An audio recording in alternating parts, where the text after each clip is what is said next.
What's going on, everyone? Welcome to the Beanball Podcast. This week, we're talking about our second no-no.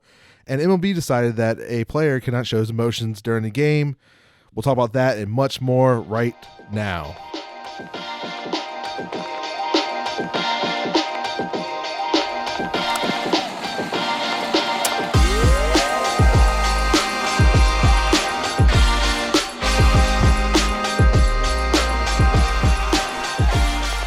What's going on, everyone? This is the Beanball Podcast. We are your host, Alan and Alan. This is episode 50. 50. The big 50. Dang. If you've been here since the beginning, thank you so much. 50 episodes. Yeah, Real man. quick, it's been fun. And if you haven't, please go, while you listen to us, everywhere, go to our YouTube channel, like, subscribe. To the very end of this episode, there may be something of a giveaway since we're at the 50th episode. Ooh, giveaway. So, unfortunately, we almost had our first perfect game since 2012, but we did get a second no-hitter. Let's get it started with Carlos Rendon. Yeah, so Carlos Rodon is a lefty for the White Sox. He pitched a near perfect game, like you said. Came up short in the ninth inning with hitting a batter. It was a ball in the dirt. Yeah, it sucked to lose it that way, and we'll get more into it, but this is a great story. Like, Rendon Tommy John surgery, hasn't been there. Like, this was top prospect for years. Like, he was dealing the first years, then injuries, and Tommy John it denied his capability. Well, he didn't get picked up. They did sign him to a 1-year deal, and so far so good for them. Yeah, I mean, almost a perfecto, taking it into the ninth. And they're still finishing strong. What's crazy about this, what's crazy is that if you look at the pitchers on the team, you wouldn't pick this guy out to be the one to get the no-no. Yeah, you're thinking he was going to be the fifth guy. Like you said, we got Giolito, you got Keuchel, and you got Lance Lynn. Yeah, exactly. And you're like, that's your three-head. And then Rendon would have been the top three if this was a couple years ago. But, mowing down the Indians 8-0 to win, Yeah, dude. Their second no-hitter this year, and within like a week, like you said, in the ninth with 1 out, losing the perfect, that's got to hurt. But to gather yourself and finish strong is the way to go. And did get help from last year's MVP, making that hella dive to get that second out to keep it. But, the 20-year-old, proceeded to get his 2 next out to get mobbed by the teammates, celebrated over 114 pitches, 75 were strikes, only had 7 strikeouts and no walks. So, like you said, he lost it to that, that crucial hit, but then Abreu, that slow rolling grounder, barely beat out Cleveland's Josh Naylor to the bag. Yeah. The whole, at least this is the good thing about last year's no-hitter White Sox is no one was there. This year, at least 7,000 people got to be there to see it this time. Right. And it is their 20th no-hitter in history. It's pretty good. Only Dodgers have more at 23. Wow. Okay. So, there's been, over about 300 recognized no-hitters in baseball, but only 23 perfects. And last one, of course, his 2012 was King Felix. Mm-hmm. I was like, wow, it's been almost 10 years. And I mean, perfecto is hard to do. And the largest gap besides now is back when 1968 to May 1981, when the drought was ended by Indians' Lynn Baker. Wow, that's a big drought. Yeah. But, of course, it doesn't help with the White Sox catcher Zach Collins made his only 15th career start at the plate, the rookie. And his 15 games caught, of course, he's played one other game as hitting, is tied for the 5th fewest games catching a no-hitter in the modern era. Wow. Talk about, and then, of course, this is Tony La Russa's first no-hitter since, his Bad Smith went 2001. So now he has been managing for 3 teams that have no-hitters: Oakland A's, Cards, and now the White Sox. Crazy. And like you said, they had young guys get it done this time. The catcher, 15 games experience. Yeah. That's nuts. Yeah. Because, I mean, you're the guy calling everything. That's crazy. It's a good story. Yeah. Like, I'm like, wow, like, it's insane. Like, and then it's like, and then I was not as much updated, but, Kirsten was watching the game with me, and she got like, what happened? I was like, he got hit. She's like, he didn't move. I'm like, technically, yes, he should have tried, but you don't want a perfect thrown against you. You're not going to move. It sucks, but well, I don't know. The hit by pitch to me, I mean, it is what it is. It's not like a Conforto thing where it was in the strike zone. Yeah. I mean, yes, he might have been able to move, but it was also an off-speed pitch. It wasn't like a straight line. I mean, it was a bad decision by the pitcher, in my opinion. Rodon threw. It is what it is. I mean, he made a mistake. He threw an off-speed pitch that just happened to go in the dirt near the guy's feet and hit him. It's not like I don't know, man. I don't. I feel like in a different situation, it still would have been the same thing. Like, look, the guy is looking for something. Off-speed comes in the dirt. I don't think he expects it to hit him in his feet. Or he probably saw that there was a chance and like, guess what? Well, it is what it is. I think that Rodon should have threw a different pitch there. Yes, he had the right idea. He wanted to throw something unhittable. Yeah. But you should have threw it outside and down and out or something. But like I said, like you're talking about, he only pitched like 3 or 4 games last year, and this is also the fewest or the first person to throw a no-hitter within 2 years of getting Tommy John. So, he's still trying to get in his groove, and he's been in groove this year. Like, he's proven that maybe he's worth a multi-year deal, said this 1-year deal that he's with the White Sox, and so far so good, but we'll see how he finishes the year. Yeah, man, I'm not taking anything away from the batter did what he was supposed to do. I just think the pitch could have been different. And then, That's of course, all. was that next day they got in a little scuffle. The little second base came up short, like pushing. I'm like, oh, they must be tensions from last night's no-hitter. I'm like, come on, guys. I understand it was division games, so it's even worse probably. Sure, you're going to see each other multiple times, but it is what it is. Yeah, it is what it is. All right, well, let's move on. So, in other news, the MLB denied Castellanos' appeal. Yeah. We talked about this earlier. The 2-game suspension, he did appeal it for the flexing, let's go, and then benches got cleared. Well, he will serve both games. He is back now against the Cardinals, because the second game of the year, he said it sucks, No way around it. I mean, pretty much describes it at best. MLB cited because of health and safety protocols is why they kept the suspension.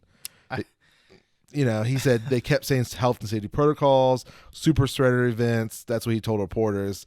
I don't know a lot of legal stuff, but I'm happy I'm not a lawyer because this all seemed exhausting. So that doesn't even make sense. I mean, because it's not his. He didn't incite the fight. He walked away. Right. I mean, he got up, said, "Let's go." Walked away. They started the fight. It's not his fault. Yeah. I think it's a terrible decision by the MLB. It feels like they're taking a step in the wrong direction, in my opinion. Yeah. Because, like you said, what now? Players can't show emotion. You can't get hype about something. That's terrible. It is very terrible. This is a terrible decision. Sources here from ESPN that Castellanos feels like he's being targeted for having passion, and that league is going out to discipline him for others' actions. Exactly. Walked away from the scuffle, and players showing any emotion. Like, is this what MLB wants? A blah old man's league? Because that's what I'm saying. That's not good. It's going to die real quick if you keep that up. Like, it just brings me back to when Bryce Harper shows emotion, because everybody's like, oh man, this kid's over here like screaming and stuff. But that's because the MLB is like, no, you can't do that. Just go on about your business. It's not the way you do it. Yeah, like the bat flips, and then I love the playoff a couple years ago when they had King Griffey said let the kids play. Exactly. And that's the emotions. That's what you need in this game. Like, look at these young kids who are stars now getting these multi-contracts. They have emotion in the game. This is what baseball needs, and I think it's working. So I don't know why you're trying to silence Nick to have emotions during a game. Yeah, I mean, they need to relax the feel a little bit. Like NFL. NFL, they start letting people celebrate touchdowns and things like that. Let these guys celebrate a play they did was good. Yeah, that's how you need it, like, to get in this game. And I don't know what they're doing. It's unfortunate. So hopefully this is the bottom, and it's only up from here. They better not go to this anymore. I'm just saying, though, is like, look, the guy showed emotion, got suspended 2 games. You got a whole team that cheated, won a World Series, and they get no suspensions. This doesn't make sense. You guys, what are we doing right now? Yeah, that's how you're gonna lose fans real quick. Well, at least when he came back, he already hit a home run, like, first game back. Well, good for him. So and Reds are doing it so far. So we'll see if they can keep it up. Maybe this is giving us more motivation for this season. We'll see. We'll have to keep an eye on that. So next thing, a little off baseball topic, but still kind of within it. We got to say congratulations to Clemson softball player for one hell of a week. If you don't know his name, Valerie Kegel.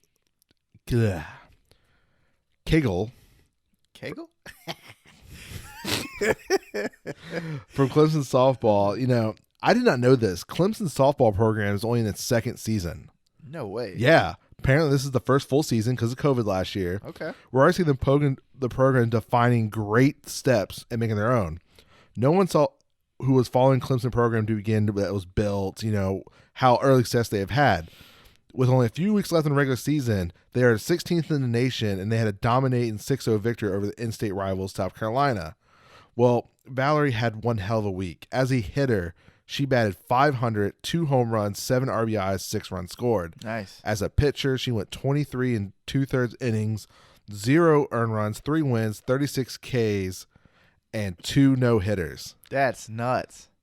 I'm like, that's crazy. What blew my mind was, like I said, the program history. This is only the second full season. How do they get a player this good and on a recruitment for a program? Great. That's what I'm saying, for a program that wasn't even on a radar. Yeah, like I really want to see how far they go this year. Then, like, if this what this girl's doing, and this is the second year, if they win the national championship, that'd be insane. Your first full season, really? Yeah. Because you lost last year because of COVID. Definitely put them on the map. I mean, they're already on the map now. Yeah. Like I said, what this person's done alone is crazy. So Valerie should definitely be taking home some kind of awards. What a week. Yeah, what a week. Man.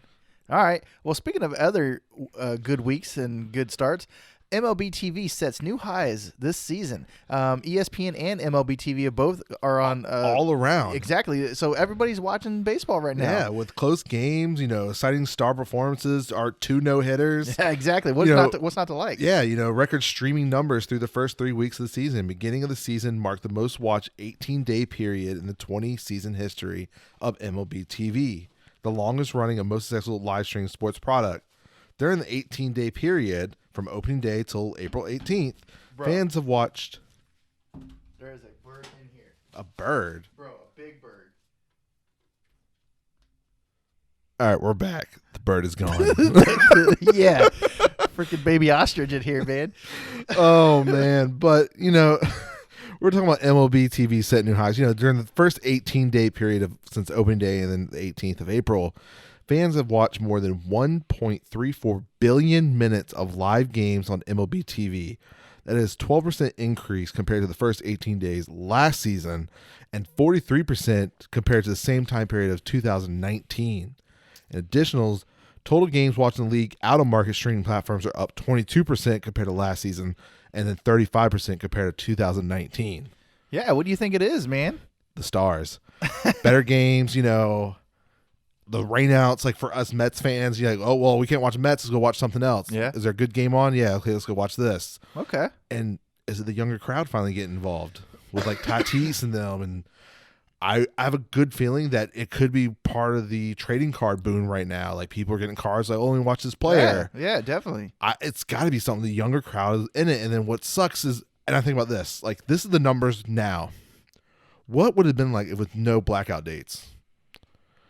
Because think like if you live in like Illinois, you can't watch like the Reds, Cubs, White Sox, California, Dodgers, Giants, Oakland. Like you can't. And then I heard even Vegas has a problem with because they're so close to California, they can't watch. Yeah, I'm glad we can't watch as Nationals in Baltimore, right? But it sucks right now. So Mets are playing Nationals, so I can't watch it.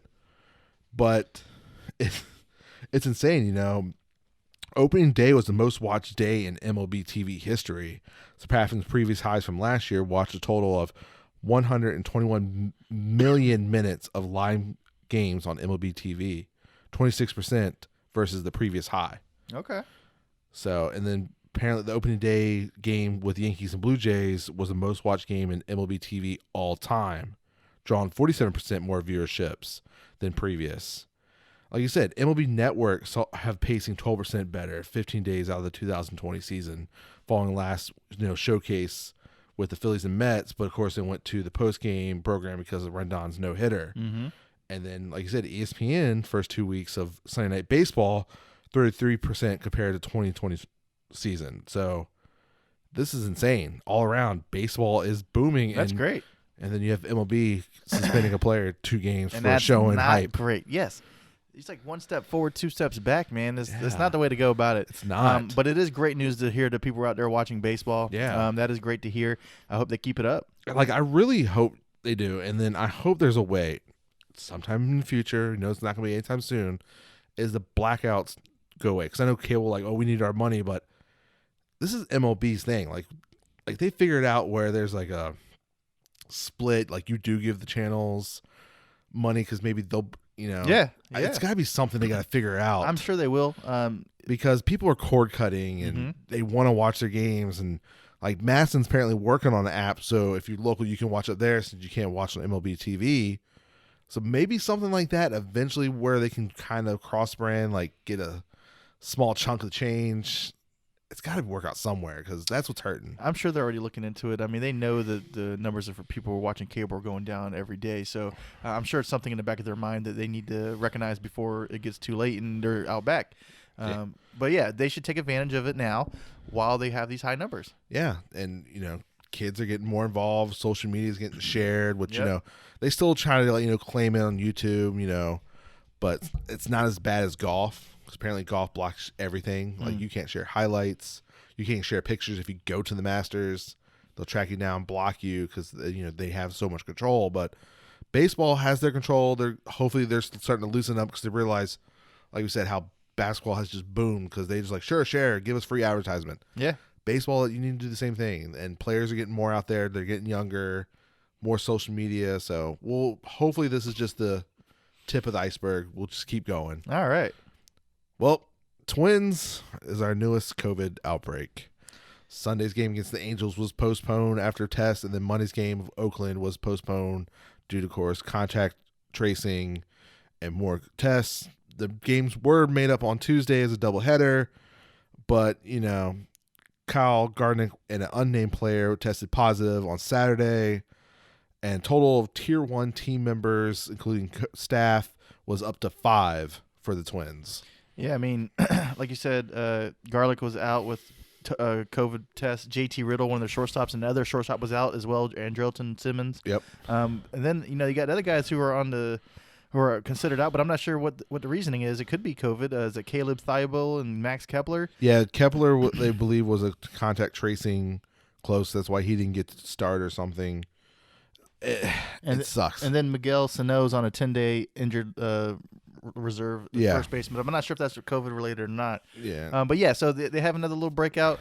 Who knows how much it's going to affect them? It's just another thing to deal with. Yeah, that's why MLB's trying to push the vaccines.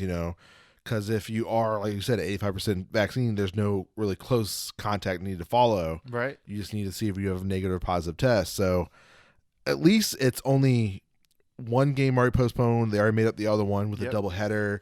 So it's not much less, but it's just the process of delaying games.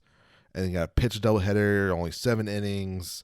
But, Twins manager said none of this has gone to plan. It can happen.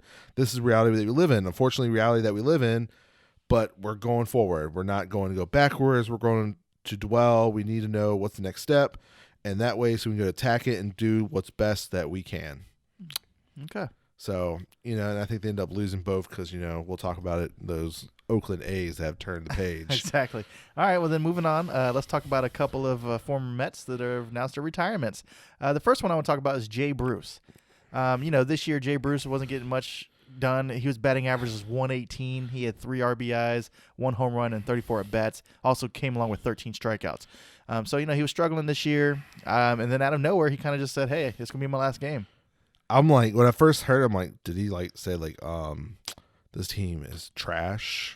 I'm out. I don't know if he said that, but I mean, we all expected the Yankees to be great this year. Yeah, but he's had enough. He made the opening day rosters. He did sign a minor league contract, made the team. Maybe they're going to send him back down. And then his playing time, he wasn't having, like you said, not a great season. No. They shifted LeMahieu over to first since they picked up was it a rogue from Texas Ruffner Odor or whatever? Yeah, they put him at second. So that way they moved and they were good. So but overall career, Bruce had a 244 average with 319 home runs, 951 RBIs in 14 seasons. Of course, with Cincinnati, Mets, Cleveland, Seattle, Philly, and then of course with the Yankees. Yeah, he'll probably always be known as a Reds guy, but He had an okay year. I mean, okay career. It's not bad. Yeah, he said, I was lucky to have set standards for myself in my career and, frankly, very good most of the time. I don't feel like I'm able to do that. I think it was a factor in my decision, and I feel good about my decision. And I feel thankful, honestly, to myself that I could be honest enough with myself to understand that it's time for the chapter to close. He said, hey, I saw Ken Griffey Jr.'s 600 home run, been part of multiple no-hitters, big games. With the Indians, I won 22 games in a row. I hit the walk-off double to win the 22nd game. I didn't reach the top of the hill. I didn't reach the pinnacle. I didn't win the World Series, but that's okay. So, and then, only his 43 games with the Indians after the trade from the Mets. Terry Francona said he was a great kid. He's a fun kid to be around. He was only here for a couple months, but doesn't mean you don't be fond of somebody. He had a pleasure to be around. Okay. So, best to you, your next adventures. And then the former Met and mostly known as a Pirate, Neil Walker decided to hang him up as well after 12 seasons in the big leagues. The veteran infielder who has stints with 6 teams since his made debut back in 2009 announced on Twitter, he said, I'm officially retired. Thank you everyone who helped me on the journey to live out my childhood dream of being a major leaguer. I love and cherish every day. From Pittsburgh, Mets, Yankees, Milwaukee, Miami, and Philly, nothing but love with the city and fans. All right. Yeah, I mean, it's not a surprise that Neil Walker retired. I mean, he didn't get much playing time last season, and he wasn't even signed this season. So, I think he tried and stuff. Maybe it's time. He was drafted in the first round by his hometown team. He grew up in Pittsburgh, out of high school 2014. Spent 5 years in the minors, and then got called up on September 1st, 2019. So, from then his history, then of course he gets traded to the Mets, and then after his contract went, he signed on with multiple other teams. But, second baseman, he was comfortable. No other Pirates legend and Hall of Famer Bill Mrazek, who helped Walker with his transition during spring training in 2010. So, he wasn't always second baseman, but he did pretty well. So, good to you. Yeah, good luck on your next career endeavors. Who knows? All right. See him in a coaching uniform in a couple years. Yeah, I'm sure he'll have something to do with baseball. Yeah. Possibly Jay Bruce as well. But anyways, let's move on. This guy, Max Scherzer, I'm sure you know who he is. It's that guy up in D.C., right? Yeah, that guy. He's got 2 different colored eyes. That guy. Yeah. Anyways, Max Scherzer is climbing the strikeout list. He is moving his way up. Yeah. So entering last Friday, against the Diamondbacks, he was at 2,798 strikeouts. He notches 8 strikeout with the leadoff in the 7th inning to tie Cy Young at 2,806. And then caught the very next batter was swinging for his 9th move ahead. Scherzer finished the 3rd start of the season with 10 strikeouts and 7 scoreless innings. Pitch command on Friday with big assists to tax the bullpen. So after that performance Friday, he was only 5 behind Mike Mussina. His 2nd strikeout among active players, of course, only trailing Verlander.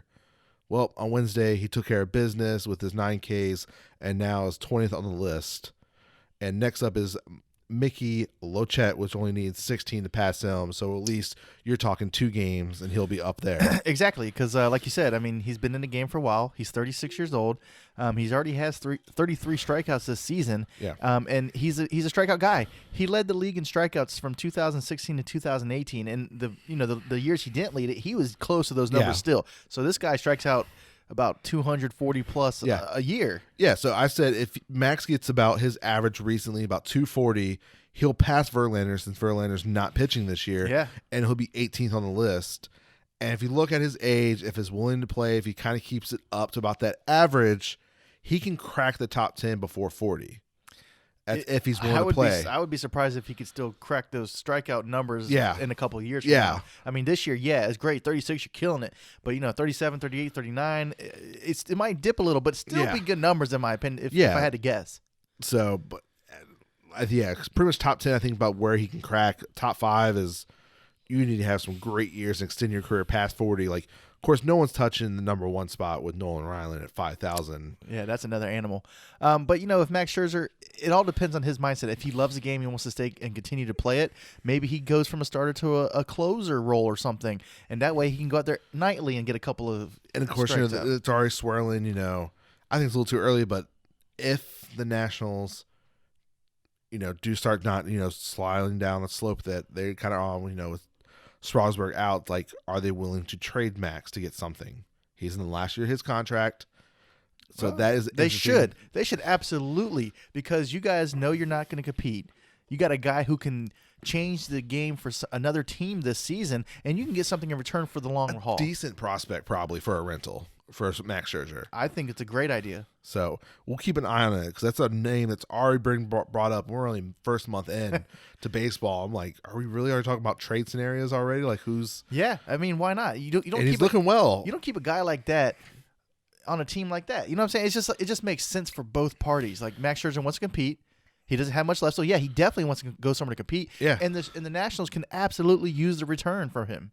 Yeah. It makes sense. But everybody should be happy on that one. That should be a done deal. So we'll see how he does this season. See how far he can get up on this list. I'm almost certain he can probably get in front of Verlander. That's going to be our bold prediction. I predict Max Scherzer gets traded this year. I have a feeling that unless Nationals turn it on real quick, and with Strasburg missing how much time and Corbin's not looking too well at Lesnar's Lesnar, how deep you think, especially in the NL East, you can go. So we'll keep an eye on it. We'll see around the All-Star break if how they're doing and see. Okay. So next one is Yankees fans are just not happy right now. And of course they're not. So I'm not surprised at all, because every single Yankees person I know always talks about the 27 rings and oh, we're the best this year, and oh, screw the Mets and this and that. But Yankees fans are used to winning. Yeah. They spend so much money. They have the highest payroll. They expect to be a contender every single year. And this year they're expected to be a favorite. They so of were course the they're mad. AL favorite. So of course they're upset. They have the worst record in the AL East. They were for a little bit having the worst record in baseball until I think they won last 2 games, the last like 3 or 4. And I think last time I checked, they were winning earlier. But still, right, with all the big names on your team, you expect the Yankees to not only compete but win. So yeah, I'm not surprised that fans are upset, but it's still early. It's very early. I expect the Yankees to turn this around. I'm not expecting to end up like this. They're up 5-3 right now in the 5th. Yeah. So, but it's what we thought about in the early season. We were worried about is the pitching. Yeah. The pitching's not there. Besides, unless your name's Garrett Cole, the pitching is not there. The 2 guys that we were very questionable have had terrible outings. Right. They slowly can maybe come back around, but then Judge and Stanton's not doing it. And that's the issue right there. Not only do you and I both know they needed pitching. Yeah. They probably assumed that pitching was an issue, but they probably didn't rely on saying, hey, pitching is going to kill us because we have the bats. They were probably expecting to score 5 to 6 runs a game, and they're like, oh, the pitching can survive that. But no, it's not going to plan. No. So there's a lot of things need to happen with this team. And like Gleyber Torres is not doing well. It's all around right. How bad are they going to blow this team up to try to fix it before the trade deadline? That's what I'm wondering. Like, what are they going to give up? I don't know. They definitely got things they could give up or fix or trade, but they need something. And then, last Friday, fans were throwing stuff in the field after getting the deep runs. Rays were on a streak, and baseball's got a thing on the field. They stopped the game for a couple minutes. You hear boos, of course, fire, boon. It's like, yeah, man. Yeah, they must have learned from the Phillies fans, or the Eagles fans, know, because I'm just saying it's weird. I don't care what you did with me about 2 years ago. This is now. Exactly. It's like, wow. It's funny, they're only allowed 6,000, 7,000 fans, and they let you know how bad they hate you. I'm like, wow. Yeah. All right. Well, on to a different team. So this team, we talked about how they need to figure out real quick. Worst ERA in baseball. And they must have listened to us. They must have turned that page like, look, this is a new thing. So Oakland Athletics, if you don't know, they started the season losing their first 6 games, and then they went on to win 11 straight. Yeah, 11. They're hot team, man. What do you take from that? I don't know, especially the Twins game when Buxton hit the home run, scored 3 runs, scored 2 runs in the top of the extra inning, and then they came back and scored 3 to win the game to keep their streak alive. They're hot, man. It's like, man, are they going to try to go for the 22? 22 streak again. At this rate, why About not? to write another Moneyball book. And that's what I'm saying, man. They must have watched Moneyball after those 6 games. Say, look, guys, we can do this still. I think a lot has to do with the pitching, but has came out a lot. Even though if you look at stat wise for the team, they're still down there like 27th. Yeah. But because of how bad their start was, exactly. But they have turned around. They're doing well. They went from last place to first place. Well, at least tied for first. They're tied with Seattle going into today right now. But man, Chapman, them, they started hitting home runs. Like, you couldn't keep up with the home runs. The pitching's looking better. It's like, okay, this was the team we thought that could compete for this division. That first 2 weeks, you look like some ugly AAA team. Like, I don't know what to describe with that. But man, who would have thought to lose your first 6 and then to win the next 11? Yeah. I mean, that puts you in a pretty good position. Very much so. So, I mean, if they start doing what they've been doing or go back to normal, it's still not a terrible situation. But, yeah, if they keep this win streak up, man, we're going to be talking about them pretty soon. Yeah, they're playing the Orioles this weekend. That doesn't mean nothing. So, right now they're up 3-1 in the 7th. Yeah. So, they're in Baltimore. Oh, okay. So, we'll keep an eye on that. So, but yeah, so it's very interesting. Oakland, congratulations to keep this up. Next one, I don't know if you saw this video. I don't think I tagged you in it. Lucas Sims. You remember this guy? He came in. We got his autograph a lot because he was with Braves organization. He was a top prospect and didn't turn around well, but he's a relief pitcher. Yeah, I think so. Okay, but he's a relief pitcher for the Reds now, and we talked about Stroman a couple weeks ago, how he kept throwing the baseball like, come on, man, we're playing in this. Well, it was freezing rain. Every ball that Sims was thrown to him by the umpire, he threw away. Like, he kept just like, he let it hold for 2 seconds and threw it away. And I don't blame him. Look, first of all, they should have stopped the game. Those conditions were terrible. If you're in freezing rain and Sims already hit the first 2 batters he saw, they should have stopped it right there. Because this is about, and you're talking about safety and protocols earlier. That right there is safety alone. I mean, you hit the first 2 batters because you can't control the ball because it's so wet and it's freezing rain out there. You got to stop it because somebody can get hurt. Yes. These guys aren't throwing little lollipops. Yeah, it's not like it's like midsummer rain, like, okay, it's warm, but freezing rain, no one's enjoying themselves. You can't grip the ball, and you got a guy throwing 100 miles an hour. I'm not sure what his pitch throw is, but I'm saying you got a guy throwing hard. They can easily get in somebody's head. Yeah, it's very dangerous. Like we said when Stroman said something loud. Luckily, no one got hurt. This one, someone could have got hurt because he was not in control. Exactly. So after Sims hit the first 2 batters, walked the next guy, he took it upon himself to go ahead and stop the game. Yeah. He's like you said, he kept throwing the ball away, right? He kept throwing it to the dugout. I don't blame him. No, I don't either. I don't blame him one bit. Is this what players are going to have to keep doing? They shouldn't have to. The umpire should know enough. Yeah. These guys have been in the game for a long time. They should know when to call it. Yeah, you think about hopefully, we said that MLB is trying to develop something, change the clay. Yeah. So there's more grip. It's like, there's only so much you can do with the rain. Yeah, like rain is a different animal in baseball. Like, are these umps getting pressured not to stop the game? I understand that they're trying to get as much games as possible, but look, just postpone it. Let them finish it tomorrow. Hopefully it passes over. So, but we'll keep it that. So, speaking of injuries, let's go and talk some injury news. Hopefully, very soon, the Blue Jays get back their star of the offseason. George Springer looks like he should be starting very soon, looking very well with the team. Okay. Unfortunately, Nationals lost their star in Juan Soto. Braves lost their star in Acuna, and then Mike Trout's now day-to-day. Yeah. I mean, you got a lot of other guys who are out, too, like on the Brewers, for example. Yelich, he's out with his back. You got Brett Aronson out as well. He's one of the pitchers. Lorenzo Cain. There's a lot of guys that are out on a lot of different teams. Miguel Sano for the Twins was out. I don't know if we already talked about the Twins. Because of COVID and stuff, yeah. And then, And then, like we said, like with the Oakland changing the page, like we said about last week, how, Astros lost their 3 keys. Some of them came back. I don't think Tuves came back yet, so maybe he was the one that was positive. Okay. But they have lost like 7 or 9 straight, if I believe correctly. And they're now in worse. Like, that's how bad, especially when it hits your stars, that's how bad your streak can be if you're losing your key guys. And COVID's no joke. And then you have these other scenarios with other injuries starting to tally up. And we're only pretty much about to be a month into the season now. Yeah. It's insane. Man. So hopefully. But like I said, last year we saw a lot of injuries as well. So Yes. these teams should have expected this, and they should have backup plans, and it shouldn't be too bad. But it sucks when you lose your top stars, you know. Yeah, at least not too many, I think, Tommy Johns yet.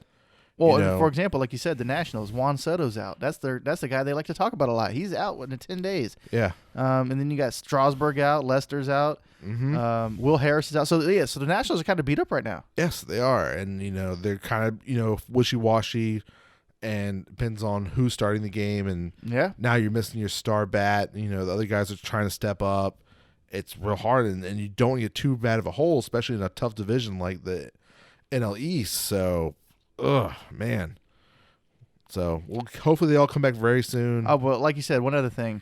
The Angels, you said Trout was out, but He's they're also missing Kurt Suzuki, Anthony Rendon, and Juan Lagares. Yeah, that's Dexter Fowler. I'm just saying they're starting to add up too, so that's not good because they started out pretty hot this season. Yeah, but like you said, injuries, man, that's the thing you got to deal with. Every team's got to deal with it. Yeah, very, very much so. All right, we'll take a quick break. We'll be right back. No birds, we swear, no birds. Hopefully not. All right, we're going to talk about our players of the week. We're going to start with American League, and I really don't think this is a tough choice for me. Okay. I went with Rendon after almost the perfect game. If you got that perfect, man, it would be so much better. But, and unfortunately, didn't get it, but you got the no-hitter. But he's having a great season so far. Yeah. Through 3 starts, he's 3-0 with a .47 ERA, 24 strikeouts, and a .68 WHIP. Wow, that's tough. Yeah. I'm surprised you went there because last week when we had a no-no, it wasn't so cut and dry for you. Yeah, but almost the same thing. It's but first franchise thing. Yeah. That's all good. It's all good. I kind of figured you'd do that, so I went a different direction. Okay. So my player of the week for the AL is Joey Wendell of the Rays. Okay. The last 7 games, he's had 10 runs, 13 hits, 2 home runs, 7 RBIs, and his batting average during those 7 games is .433. So dude's been crushing it. Wow. Yeah, pretty good. I almost went with the A's player, but I was like, would have been Matt Chapman. I think he's been doing pretty good this week. All right. Very, very nice. Well, then who do you have for the National League? See, it's tough. It was very tough for me, and I was going pitcher. Yeah. And I can't deny what this guy is doing. And, I was almost went with Corbin Burns. Uh-huh. We all thought this maybe was a fluke last year. He came in short season.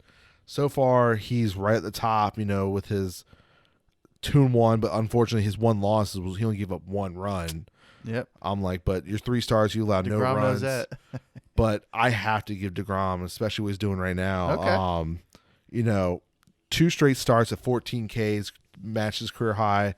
As we're recording right now, he just pitched 7 innings, 15 Ks to set his new career high. Yeah, man. Only 2 hits allowed. It's almost unfair. When I was listening to someone, they're like, I don't like to call who's the favorite for Cy Young because unfortunate that you got to pitch against DeGrom. And that's what I said. If Aaron Nola for the Phillies, if DeGrom was in the National League, he would been one by now. And stuff like that you got to think about. Reminds me of last year when we did our 10-year picks. Yeah. Who's going to win the most Cy Youngs? DeGrom could have been that guy. Could be because a lot wins 2 or 3. Yeah, and people were like, could DeGrom be the baseball Tom Brady? This is only 8th season and he's at 33, and he's only getting better. It's insane that if you think about Mad Bomb, the guy that we know, Mad Bomb, of course, his fastball is slowing down. Mm-hmm. He is younger than DeGrom. Yeah. That's it's blowing the money. Yes, he has more years on DeGrom. Faster. But DeGrom's just getting better. He is. It's nuts, man. That is getting nuts. What do you do with it? It's every night. That's why I think it was MLB TV's game of the week because DeGrom's pitching, put him on TV. Yeah, you're gonna get views. They want to see what this DeGrom does. Why wouldn't you? It's just like if especially the bat too this year. Exactly, man. The dude's killing it. He's been 500. Like we said, we talked about before we recording. I was dying when I saw they put DeGrom in the 8th spot. Yeah, and guess what he did tonight? He hit a double and got an RBI to get the lead to start out. Well, my National League Player of the week is Ronald Acuna Jr. Yeah, I was almost there. I went there last week, but unfortunately he got hurt. So who knows what his full week would have been like? But yeah, I mean before he went out, his last 7 games, he's got 13 runs, 10 hits, 3 home runs, 8 RBIs, and his batting average. I must have written this down wrong. I have .985. That can't be right. Maybe it's a .485. Oh, I don't know. I can, but yeah, Acuna, he's been killing it. What has been the bright spot for the Braves? Absolutely. Before he got injured, and we hope it's back real soon. But yeah. All right. So what do you got for us, Alan? What's this new thing we're talking about right now? So since we're, it is 50, if you subscribe to our channel, put a comment, what happened in this episode on our YouTube on this episode. Yeah, what happened? What was a strange thing that happened during this episode? You will get a set of these pops right here. We have Jake Taylor and Wild Thing. As long as you live in the United States, you will get these out to you. So please comment on this video. It's a giveaway, though. We're going to have to pick a winner, right? Yes, we're going to pick Not a random everybody's winner. getting one. One random winner will get this set of pops. So please share, and subscribe. Go to the YouTube channel. Help it out. So closing, I don't think there's anything else. Let's see if Yankees can actually win a series this weekend. It is Cleveland. They did get no-hitted, almost perfect game. Yeah. But they have a 4-game series. I'm sure they'll bounce back, though, after getting no hit. Yeah, and we have battle of the I guess we can say the not division people we thought between Red Sox and Seattle this weekend. They're playing right now. We'll see how that series goes. Seattle has the tie with the Oakland for their division, and Red Sox leading the AL East, which no one saw coming. Nope. So not at all. And then so we'll see how baseball ends this weekend, and hope y'all have a great rest of your week. We'll talk to you later. Peace.